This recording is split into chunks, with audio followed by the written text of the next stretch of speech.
नमस्कार बच्चों। आज हम लोग पढ़ रहे हैं पाठ शिक्षा और संस्कृति, जिसके लेखक है महात्मा गांधी।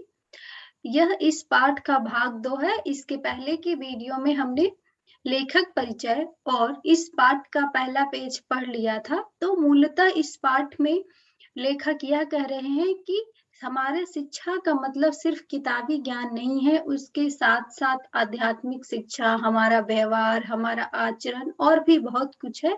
तो आइए इस पाठ को आगे पढ़ते हैं।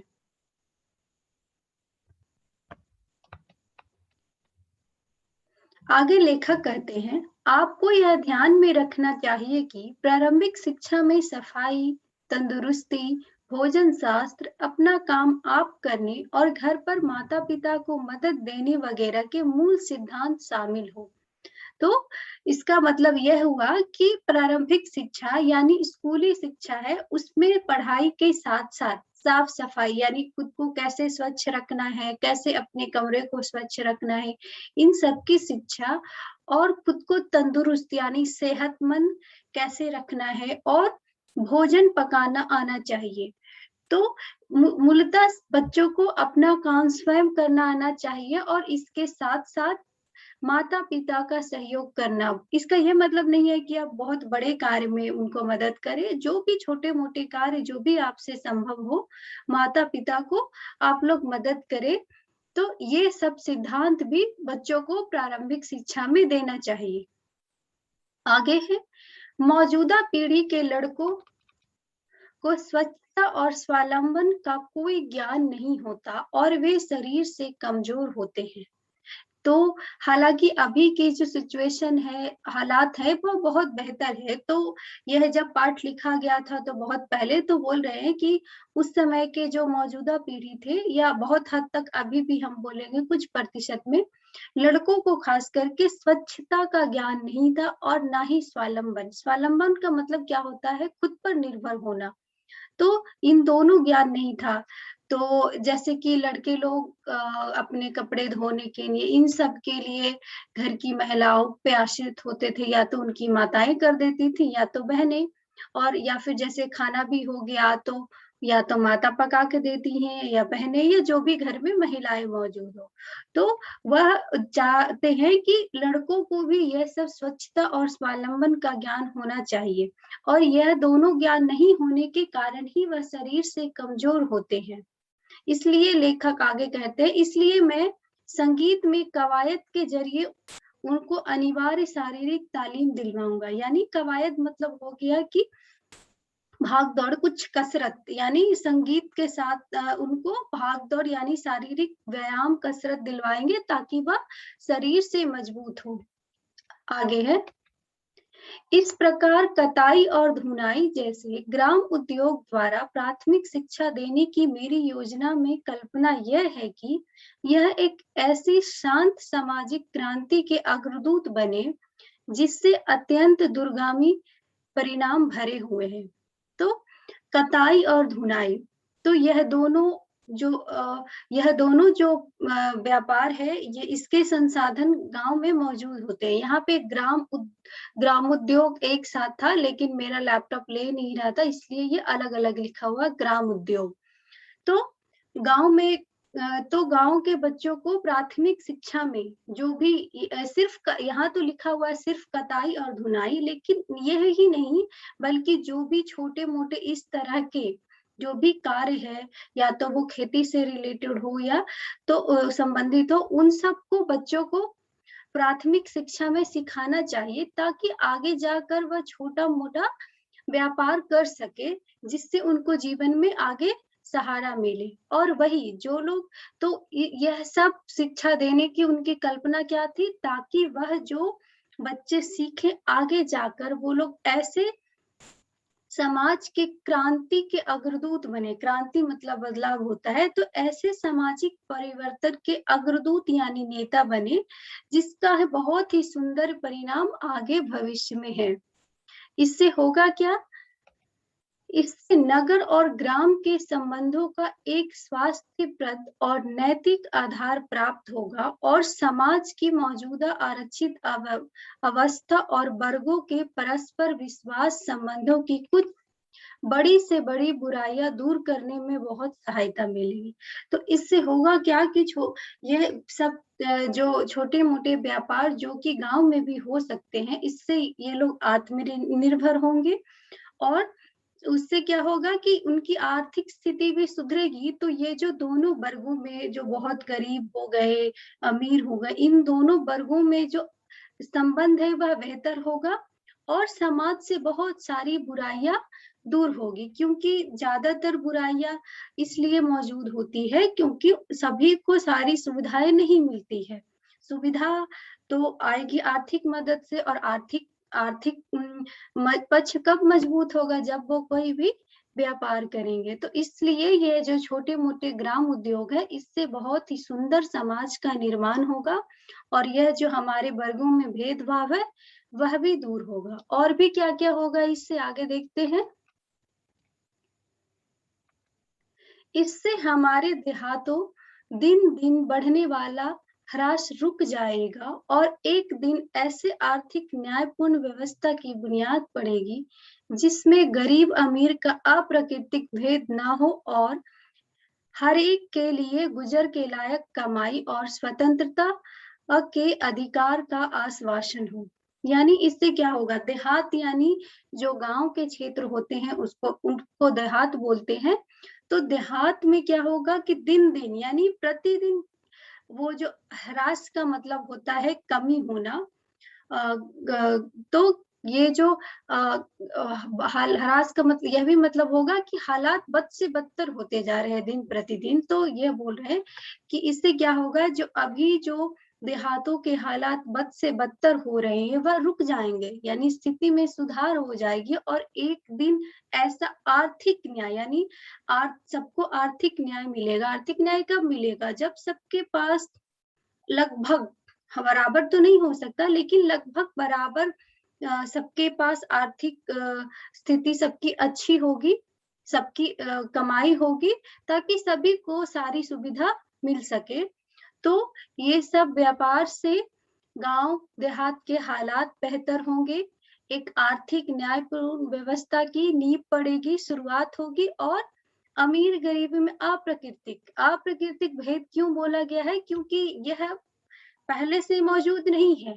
यह हो यह जो हमारी जो आर्थिक स्थिति है उसमें अंतर होने के कारण होता है। और जब यह अंतर ही हट जाएगा तो यह जो अमीरी गरीबी में जो भेद है वह मिट जाएगा और सबके पास गुजर के लिए यानी अपना जीवन यापन करने के लिए कमाई होगी और सब बहुत ही स्वतंत्र अधिकार से रहेंगे। आगे है, और यह सब किसी भयंकर और रक्त रंजित वर्ग युद्ध अथवा बहुत भारी पूंजी के व्यय के बिना भी हो जाएगा। यानी यह सब बदलाव के लिए समाज में आगे जाके वह सक्षम बने, आर्थिक न्याय सबको मिले, इसके लिए बहुत बड़ा कोई युद्ध करने की जरूरत नहीं है जिसमें रक्त रंजित हो यानी खून से लहू लुहान हो, और ना ही बहुत भारी पूंजी यानी ना ही बहुत ज्यादा पैसों की जरूरत है। यह बहुत कम खर्च में ये भी बहुत यह हो जाएगा और यह धीरे धीरे लोगों में परिवर्तन होगा और धीरे धीरे वह विकसित होगा। भारत जैसे विशाल देश का यंत्रीकरण किया गया तो इन दोनों बातों में से एक तो जरूर होगी। यानी यंत्रीकरण करना यानी मशीनों का उपयोग करना ताकि वह हमारा काम जल्दी करे। तो भारत इतना बड़ा देश है, तो अगर भारत में यंत्रीकरण होता है तो दो बात होगी। देखते हैं वह दो बात क्या है।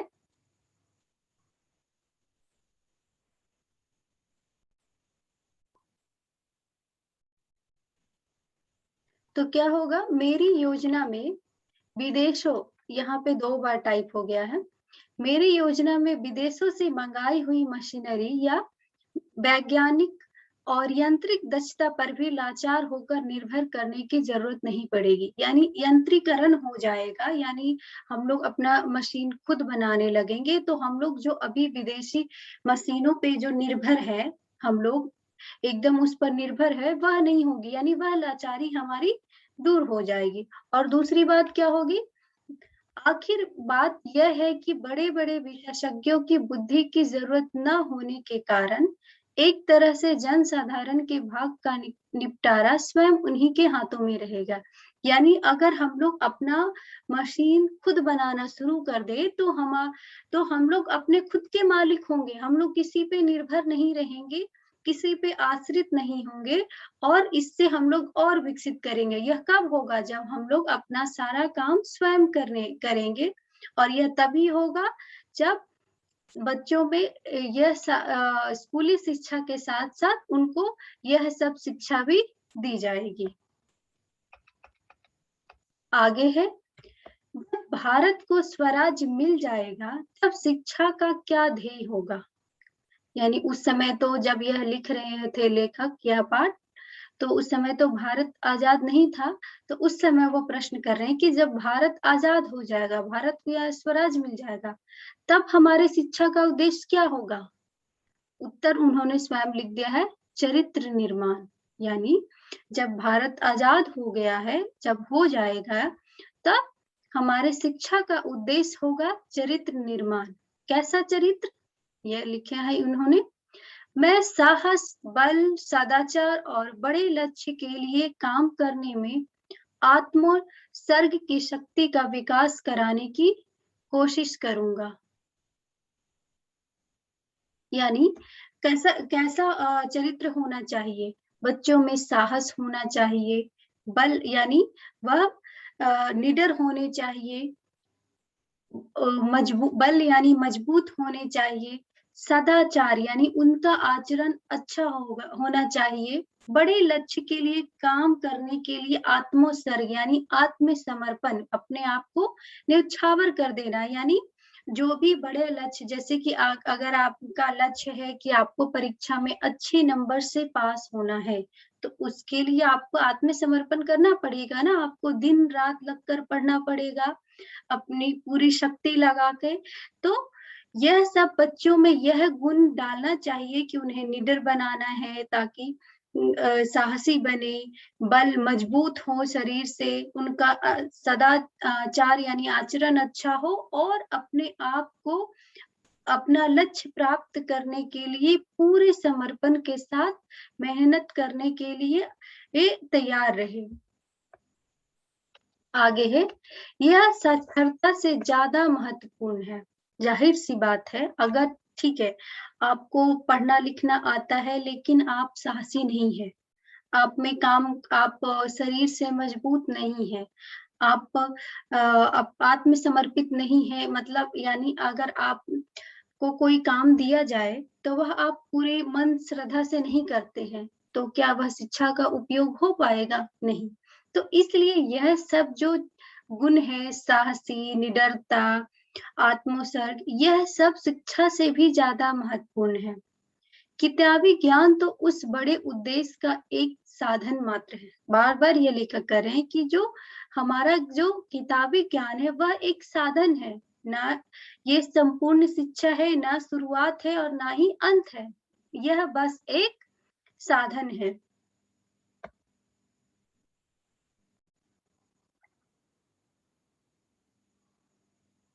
आगे लेखक कहते हैं, मेरा ख्याल है कि अगर व्यक्ति का चरित्र निर्माण करने में हम सफल हो जाएंगे, तो समाज अपना काम आप संभाल लेगा। यानी कैसा चरित्र? जो यह पहले की पैराग्राफ में बोल रहे हैं कि साहसी होना चाहिए, सदाचार होना चाहिए, आत्मोत्सर्ग होना चाहिए, तो ऐसा चरित्र निर्माण करने में बच्चों में अगर हम लोग सफल हो जाए, तो समाज अपना काम खुद ही संभाल लेगा। इस प्रकार जिन व्यक्तियों का विकास हो जाएगा, उनके हाथ में समाज के संगठन का काम मैं खुशी से सौंप दूंगा। यानी जो वह व्यक्ति जो ऐसा आचरण, ऐसा चरित्र पा लेंगे, तो जाहिर सी बात है वह सक्षम हो जाएंगे, वह विकसित हो जाएंगे और उन व्यक्ति के हाथ में समाज संगठन यानी समाज को एक करने का, समाज कल्याण का कार्य वह सौंप देंगे। आगे है, मैं चाहता हूं कि भाषा उस भाषा यानी अंग्रेजी भाषा को बोल रहे हैं, मैं चाहता हूं कि उस भाषा में और इसी तरह संसार की अन्य भाषाओं में जो ज्ञान भंडार भरा पड़ा है, उसे राष्ट्र अपनी ही देसी भाषाओं के द्वारा प्राप्त करे। आगे लेखक कहते हैं कि जो अलग भाषाओं में यानी जो अंग्रेजी भाषाओं में जो ज्ञान है, उसको हम लोग अपनी भाषा में अनुवाद कर ले, ताकि जो हमारे अपने देश के लोग हैं वह ज्ञान को भी पा सके। क्यों?